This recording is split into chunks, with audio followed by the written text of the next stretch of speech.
నమస్తే welcome to our voice నేను journalist నవత పాకిస్తాన్ పై ఉక్కు డేగలు విరుచుకుపడుతున్నాయి షమ్నౌ వరుణ్ అని అంటూ ఇండియన్ నేవీ గర్జిస్తోంది ఆపరేషన్ సింధూర్ పేరిట భారత మాత నుదుటిన నెత్తుటి తిలకం దిద్దడానికి భారత ఆర్మీ సిద్ధమైంది రాక్షస రాజ్యాన్ని ఉక్కిరిబిక్కిరి చేస్తోంది రక్కసి ముఖల ఆర్థిక మూలాలపై భారత్ విరుచుకుపడుతోంది పాకిస్తాన్ గగనతల భీకర యుద్ధంతో ఎరుపు రంగును సంతరించుకుంది పహల్గాం ఉగ్రవాద దాడిలో మరణించిన 27 మందికి ప్రతీకారంగా పాకిస్తాన్ ను ఉక్కిరిబిక్కిరి చేస్తోంది భారత్ పాకిస్తాన్ తేరుకునేలోపే ఆ దేశాన్ని తుత్తునీయులు చేయడానికి సిద్ధమవుతుంది ఈ యుద్ధంలో ఉగ్రవాద దేశంలోని ప్రధాన నగరాలే టార్గెట్ గా భారత సైన్యం యుద్ధం చేస్తోంది పాకిస్తాన్ ప్రధాని షహబాజ్ షరీఫ్ ఇంటికి సమీపంలోనే క్షిపణి ప్రయోగించారంటే మన దేశం యుద్ధంలో ఎంత ముందు ఉందో అర్థం చేసుకోవచ్చు 1971 బంగ్లాదేశ్ విముక్తి యుద్ధం తర్వాత మొట్టమొదటిసారి ఇండియన్ నేవీ యుద్ధంలోకి దిగింది పాకిస్తాన్ పోర్టులే లక్ష్యంగా భారీ దాడులకు పాల్పడుతోంది ఆ దేశ ఆర్థిక వ్యవస్థకు మూలమైన కరాచీ ఆర్మార్ పోర్టులపై నేవీ విరుచుకుపడుతోంది భారత్ చేస్తున్న ముప్పెట దాడిలో పాకిస్తాన్ ఉక్కిరిబిక్కిరవుతుంది పాకిస్తాన్ మంత్రులు విమానాల్లో విదేశాలకు పారిపోతుంటే ప్రధానమంత్రిని సురక్షిత ప్రదేశాలకు తరలించారు ఇక ఆర్మీ చీఫ్ అసీం మునీర్ ను సైన్యం అదుపులోకి తీసుకుందని త్వరలోనే కొత్త చీఫ్ ప్రమాణం చేసే అవకాశం ఉందని కూడా వార్తలు వినిపిస్తున్నాయి దీన్ని బట్టే భారత ఆర్మీ ఎంతగా విరుచుకుపడుతుందో అర్థం చేసుకోవచ్చు భారత్ చేస్తున్న ముప్పెట దాడిని చూస్తూ ఉంటే పాకిస్తాన్ కు తేరుకునే సమయం కూడా ఇస్తున్నట్లు కనిపించడం లేదు రష్యా ఉక్రెయిన్ యుద్ధంలో జరిగిన తప్పిదాన్ని భారత్ చేయదలుచుకోలేదు రష్యా ఉక్రెయిన్ యుద్ధం మొదలవ్వక ముందు పుతిన్ పదే పదే హెచ్చరించాడు నాటో కూటమిలో చేరితే తాను దాడి చేస్తానని చెబుతూ వచ్చాడు యుద్ధానికి ముందు కూడా కొన్ని హెచ్చరికలు జారీ చేశారు దీంతో ఉక్రెయిన్ కు సన్నద్ధమయ్యే అవకాశం లభించింది తన దళాలను యాక్టివేట్ చేసింది సైనిక కసరత్తులు నిర్వహించి సర్వం సిద్ధం చేసింది ఆదమర్చి ఉన్నప్పుడు దాడి చేయడానికి సిద్ధంగా ఉన్నప్పుడు దాడి చేయడానికి చాలా తేడా ఉంటుంది శత్రువు తేరుకునే లోపే యుద్ధం పూర్తి కావాలి కాళ్ల బేరానికి రావాలి అదే ఆధునిక యుద్ధ నీతి పుతిన్ దీన్ని పాటించలేకపోయినా మోదీ మాత్రం ఈ యుద్ధ నీతిని సుస్పష్టంగా పాటిస్తున్నారు గతంలో లాగానే సర్జికల్ స్ట్రైక్స్ కు పరిమితం అవుతారేమో అని పాక్ భావించింది కానీ ఈసారి ఆపరేషన్ సింధూర్ అంతటితో ఆగలేదు రాత్రి వైమానిక దాడులు నిర్వహించిన తర్వాత వెంటనే పాకిస్తాన్ ఎయిర్ డిఫెన్స్ వ్యవస్థను సర్వనాశనం చేశారు ఆర్మీ డ్రోన్లు ఈ డిఫెన్స్ వ్యవస్థపై దాడి చేశాయి చైనాకు చెందిన HQ-9 ఎయిర్ డిఫెన్స్ వ్యవస్థను భారత్ నాశనం చేసింది దీంతో ఉగ్రవాద దేశానికి ఉన్న గగనతల రక్షణ వ్యవస్థ విచ్ఛిన్నమైంది ఇది చైనా తయారీ కాబట్టి తమకు పూర్తి రక్షణగా ఉంటుందని భావించిన పాక్ కు భారీ దెబ్బ తగిలింది భారత ఆర్మీ డ్రోన్లు దీనిపై విరుచుకుపడగానే వాటిని అడ్డుకోలేకపోయిన ఎయిర్ డిఫెన్స్ వ్యవస్థ సర్వనాశనం అయిపోయింది దీంతో చైనా సామాన్ మొత్తం ఎందుకు పనికిరానట్లయినని నిరూపితమైంది ఇక ఈ యుద్ధంలో ఇండియన్ నేవీ కూడా దీటైన సమాధానం చెప్తుంది పాకిస్తాన్ పోర్టులే లక్ష్యంగా దాడులు నిర్వహిస్తోంది అరేబియా తీరంలోని కరాచీ పోర్టు పాకిస్తాన్కి ఆయుపట్టు దాన్ని ఏమాత్రం దెబ్బతీసినా స్వాధీనం చేసుకున్న గట్టి దెబ్బ తగిలినట్టే ఈ క్రమంలో గురువారం రాత్రి కరాచీ పోర్టును భారత్ టార్గెట్ చేసింది ఇంతకు ముందు బంగ్లాదేశ్ విముక్తి సమయంలోనూ కరాచీపై భారత్ భారీ స్థాయిలో దాడులు చేసింది అరేబియా సముద్రంలో మోహరించిన భారత యుద్ధ నౌక INS విక్రాంత్ పాకిస్తాన్ యొక్క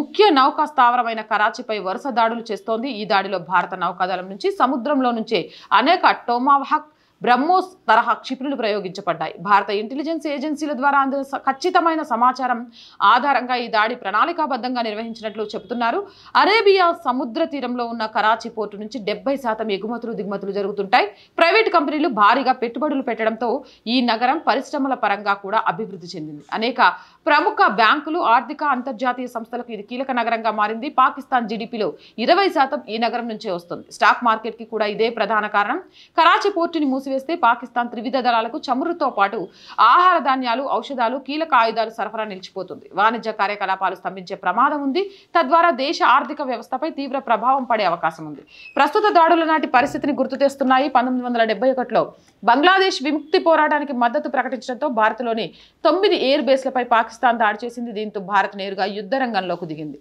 ఆపరేషన్ ట్రెడెట్ చేపట్టింది తూర్పు పాకిస్తాన్ గా ఉన్న బంగ్లాదేశ్ ప్రాంతానికి ప్రస్తుత పాకిస్తాన్ కి ఉన్న నౌకాపరమైన అనుసంధానాన్ని తెగ్గొట్టేందుకు కీలకమైన కరాచీ పోర్టుపై దృష్టి పెట్టింది దీనిపై అప్పటి western naval commander vice admiral SN కోహ్లీకి ఆదేశాలు చేశాయి 1971 డిసెంబర్ 4న పశ్చిమ తీరంలోని ముంబై ఓకా స్థావరాల్లో 25వ మిసిల్ ఓట్ స్క్వాడ్రన్ నుంచి కరాచీ స్ట్రైక్ గ్రూప్ పేరిట 2 యుద్ధ నౌకలు 4 మిసైల్ బోట్లు బయలుదేరాయి పెట్చియా క్లాస్ కు చెందిన కచ్చల్ కిట్లన్ యుద్ధ నౌకలు INS నిర్ఘాట్ నిపట్ మీర్ మిసైల్ బోట్లు కరాచీ పోర్టుపై దాడికి వెళ్తే మరో మిసైల్ బోట్ను ద్వారకా వద్ద సిద్ధంగా ఉంచారు ఇక పాకిస్తాన్ మన దేశంపై జరుపుతున్న దాడులను తిప్పికొట్టడంలో మన సైన్యం కీలకంగా పనిచేస్తుంది పాకిస్తాన్ నుంచి వస్తున్న క్షిపణులను S-400 ధీటుగా తిప్పికొడుతోంది ముఖ్యంగా సరిహద్దు రాష్ట్రాల్లో ఈ దాడులు ముమ్మరంగా జరుగుతున్నాయి. పంజాబ్, జమ్మూ కాశ్మీర్, హర్యానా ఇలా సరిహద్దు ప్రాంతాలన్నిటిపైన క్షిపణులను, డ్రోన్లను ప్రయోగించింది పాక్. వీటిని S-400 సమర్థవంతంగా తిప్పికొట్టింది. అన్నిటినీ గాల్లోనే నిర్వీర్యం చేసింది. ఇప్పటికే 50కి పైగా పాకిస్తాన్ డ్రోన్లను భారత్ నిర్వీర్యం చేసింది. దీంతో భారత్ వైపు పెద్దగా నష్టం జరగలేదు. బార్డర్ ఫైరింగ్ లో కొంతమంది జవాన్లు వీరమరణం పొందారు. ఈ కాల్పుల్లో ఇప్పటి వరకు 13 మంది మరణించినట్లు సమాచారం. మొత్తానికి పాకిస్తాన్ కు గట్టిగా బుద్ధి చెప్పేందుకు భారత్ తీవ్రంగా ప్రయత్నిస్తున్నట్లే తెలుస్తోంది. ఇంతకు ముందు వరకు పాక్ మన దేశంలో ఉగ్రవాద దాడులకు పాల్పడితే భారత్ చూస్తూ ఊరుకుంది. కాంగ్రెస్ పాలనలో 26/11 ముంబై ఉగ్రవాద దాడులు జరిగితే అందులో పాకిస్తాన్ ప్రమేయం లేదన్నట్టుగా మాట్లాడింది కాంగ్రెస్ పార్టీ. ఆ తర్వాత మోదీ శకం ప్రారంభమైంది. ఈ ఆధునిక శకంలో ఉగ్రవాద దాడులకు సర్జికల్ స్ట్రైక్ నిర్వహించడం వరకు వచ్చాం. ఉరి, పుల్వామా, పహల్గాం ఉగ్రవాద దాడులకు ప్రతీకారంగా 3 సార్లు సర్జికల్ స్ట్రైక్ జరిగాయి. వీటితో పాకిస్తాన్ కు భారత్ ధీటైన జవాబు చెప్పింది. ఇప్పుడు ఏకంగా యుద్ధమే జరుగుతోంది. ఆపరేషన్ సింధూర్తోనే పాకిస్తాన్ ఆగిపోయి ఉంటే బాగుండేది. గతంలో ఇమ్రాన్ ఖాన్ లాగా తమ దేశంలో చెట్లు కూడా కూలలేదని చెప్పి తప్పించుకొని ఉంటే బాగుండేది. కానీ షహబాజ్ షరీఫ్ అలా చేయలేదు. భారత్ పై యుద్ధానికి దిగాడు. దీంతో భారత్ పూర్తి స్థాయిలో యుద్ధం చేసి ఉగ్రవాద దేశాన్ని ఉక్కిరిబిక్కిరి చేస్తుంది. దీన్ని బట్టి చూస్తే పాకిస్తాన్ ఇక తేరుకోవడం కష్టమేనని, ఒక వారం గనక ఇలాగే యుద్ధం జరిగితే మళ్ళీ లొంగుబాటు పత్రాలపై సంతకం చేయడమే ఆ దేశానికి దిక్కవుతుందని విశ్లేషకులు అభిప్రాయపడుతున్నారు. మీ అభిప్రాయాలు ఏంటి అనేది కామెంట్ రూపంలో తెలియజేయండి. మోర్ వీడియోస్ కోసం ఛానల్ వెంటనే సబ్స్క్రైబ్ చేయండి. చాలా మంది వీడియోస్ చూస్తున్నారు బట్ సబ్స్క్రైబ్ చేయడం మర్చిపోతున్నారు. Please subscribe our channel. మీరు చేసే ఒక్కొక్క సబ్స్క్రిప్షన్ మన కుటుంబాన్ని మరింత పెద్దదిగా చేస్తుంది. అలాగే కంటెంట్ బాగుంది అనిపిస్తే లైక్ చేయండి, షేర్ చేయండి.